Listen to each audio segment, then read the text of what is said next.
Namaskar, I'm Devdeep Purkayastha from the Indian Institute of Technology, Bombay. Welcome to my course, Business Fundamentals for Entrepreneurs. This is Module 15, Customer Service Management. But before I get into the module itself, do have a look at the screen on the topics for weeks 5 to 8. So today we'll talk about what is customer service and what are the goals and the measures for customer service and how can you create great customer service. And then what are some customer service processes and tools. And then if you want to choose a career in customer service, what are the skills that you need? Because all companies need some version of customer service.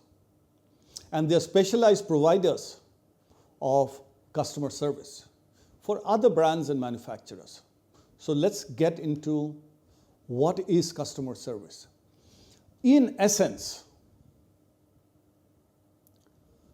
customer service is all the support that you provide to your customer, and this can be before you have even sold anything. This can be when you are actually selling. This could be after you have sold, and it could be also when you are trying to resell something. So how do you engage with your customer and give them great service?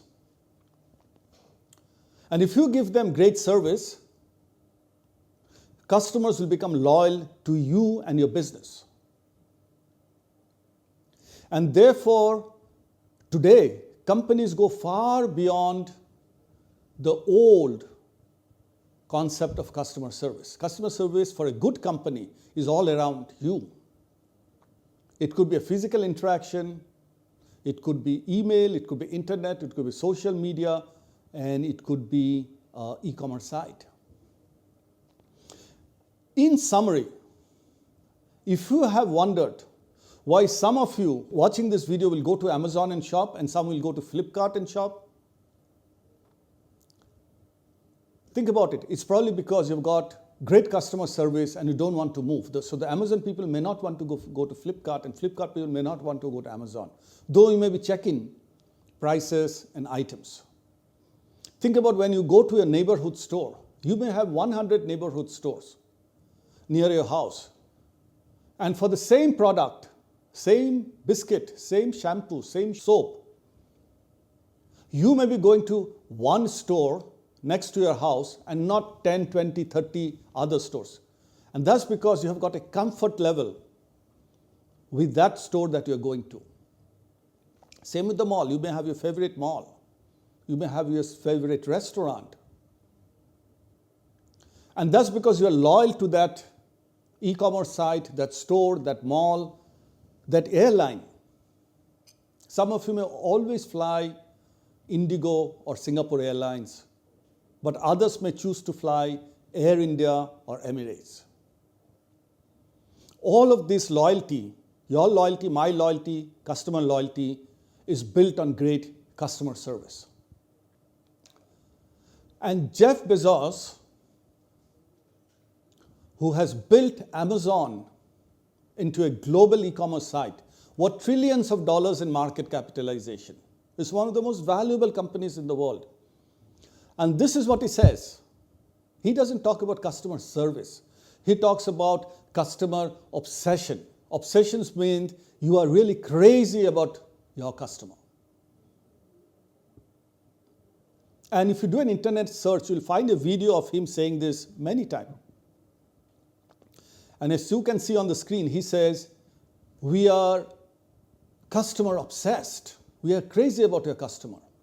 We start with what the customer wants, and then we work backwards. And therefore, those of you who have worked with or shopped in Amazon, chances are you will be very loyal to Amazon. because you get good prices. If you have a problem, it gets solved. You get good variety of products. You can trust the service and the delivery, etc., etc. And then if you look at what builds customer loyalty and what drives customer disloyalty, why is it that you choose one store and you're loyal to that store, but you don't go to other stores? Or you go to one restaurant, but you hate other restaurants. Or you go to one airline and you don't go to other airlines. Or you watch all your movies in one movie theater. So what drives customer loyalty? First of all, there has to be a great value proposition. If you don't have a great value proposition, you can't build customer loyalty. So it has to be something which is better, cheaper, faster, more satisfying than others. You have to have, if you look at the screen, affordable pricing. Pricing which is justified, not something that is too high. The product and the service have to be good quality. Because you don't want to buy a smartphone and then you find out that the smartphone is a used smartphone. And you don't want to buy a very nice dress and when you get it, you find that it's torn. So it has to be quality service and a product.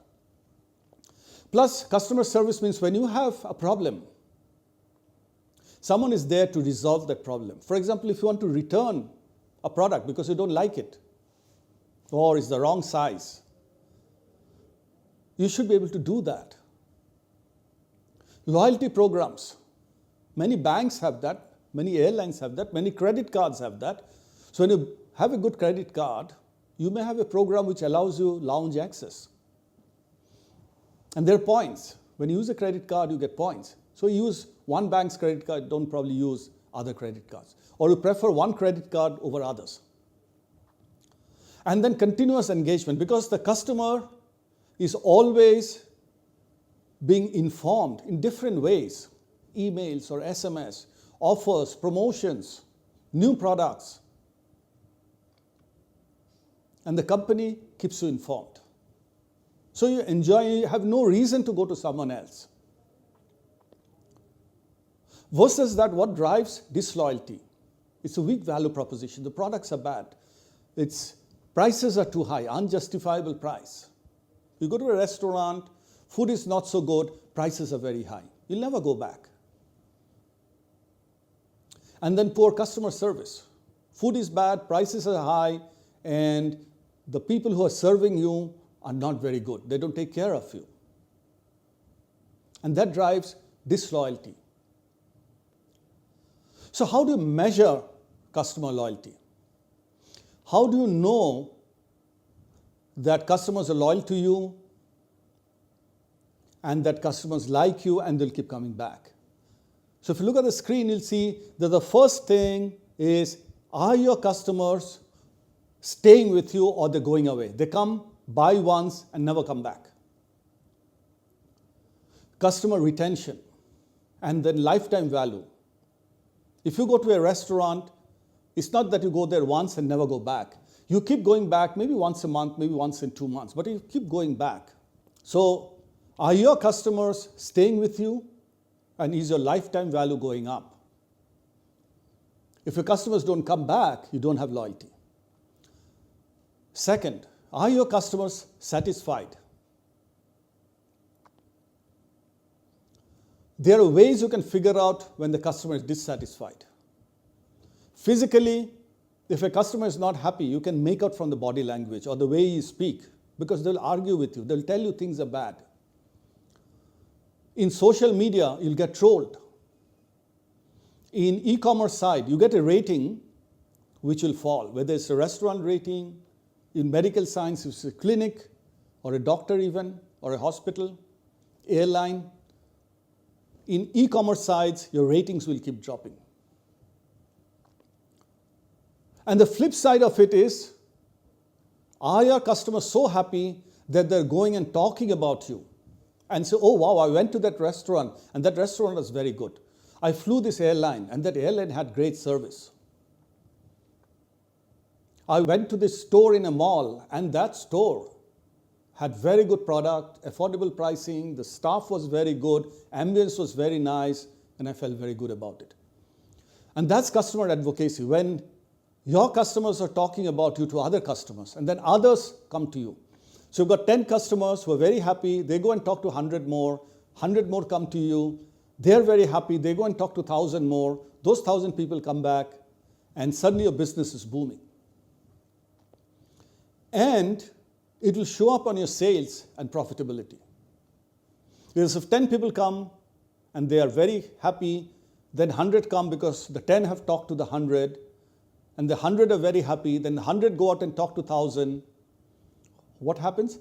Your sales goes up, your profitability goes up. And then you'll suddenly find that your market share goes up. Because you may be one cinema hall which is always running full when the others are running empty for the same movie. Or one airline which is always running full whereas the others have empty seats. Or you're one restaurant or a store which is always running to capacity, and therefore your market share, the share of the market, is very high. And that's true even for manufacturers. So companies like Procter & Gamble or Unilever, Nike or Adidas, Amazon and Flipkart, Coca-Cola or Pepsi-Cola, they're always measuring market share. So these are some of the measures which you can, and companies do, keep an eye on to make sure, is your customer loyalty strong? Is it going up? And is it building your business? And if you don't have customer loyalty and 10 people come, they will go, the 10 will never come back because if you don't have good customer service. And those 10 will go and talk to 100 and say, you know what, that store is very bad, that restaurant is horrible, that airline doesn't have good service, that e-commerce site cheated me. And suddenly your business is dead. So that's the power of customer loyalty. Customer advocacy, how do you measure that? Advocacy means people talking good about you. Many of you, when you have shopped in a mall or a store or flown in airlines or gone to a cinema hall or a restaurant, you probably got an SMS or a WhatsApp message asking the service to be rated in a score of 1 to 10 or 0 to 10. And some of you would have rated, if you're very happy, 9, 10. Some of you would have rated 0, 1, 2, 3 if you're not very happy. And some of you are okay, neutral, and you have rated 5 or 6 or 7 or 8.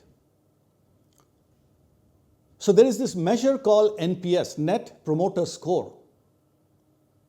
Promoter means if you as a customer is promoting that store or the brand or the service. And the way it's calculated is a lot of feedback is got, and some people who have rated 9 or 10 are promoters. Why they're promoters? Because they'll go out and talk to their friends and relatives and say, wow, that's a good place to be in. That's a good brand. That's a good site. So they're promoters. Then we've got passives. Who are passives? They don't care. It's neither too bad, not too good, so they'll not talk about it. And they're detractors. Detractors means people who talk badly. Oh, that's horrible. Never go there. They cheat you. Prices are too high. Products are bad. Service is horrible. So what you do is to calculate Net Promoter Score, you look at the promoters and subtract the detractors. Don't worry about the passives. And then your percentage of promoters minus detractors, which means percent of people who are talking well of you, 9 or 10, and anybody who's rating 0 to 6 will probably speak badly of you. They'll troll you, they will rate you poorly. And if you subtract promoters minus detractors, you get a Net Promoter Score. And if you think about it, if you've got a lot of promoters, your score can go 60%, 70%, 80%. But if you've got terrible service and everybody's talking badly about you, a bank branch, call center, and everybody's talking badly about you, you may get to minus 20%, minus 40%, minus 60%, and nobody will come to you. And that's a very easy way of managing customer advocacy. So with that background about customer service, we now come to the first reflection point. And again, through the course, I encourage you to write down what you have learned, what I encourage you to think about in your course journal. So at the end of the course, you can look at the journal and remember what you have learned and your own thoughts. So think about when you face a problem with a company. The company can be an airline, a bank, or a restaurant. It could be an e-commerce site, or it could be a manufacturer, a refrigerator manufacturer, a television manufacturer, a laptop manufacturer, a smartphone manufacturer. So think about when you face a problem. Reflect on, did you know what to do? You have a problem, do you know what to do? Was the company easy to contact? Did the company solve your problem or just ignored you? And how long did it take? And then slowly you learn what's good behavior of a company versus bad behavior. What drives customer loyalty? What drives customer disloyalty? And as you learn in your own business, in your own career, you can practice that. So please reflect and write down.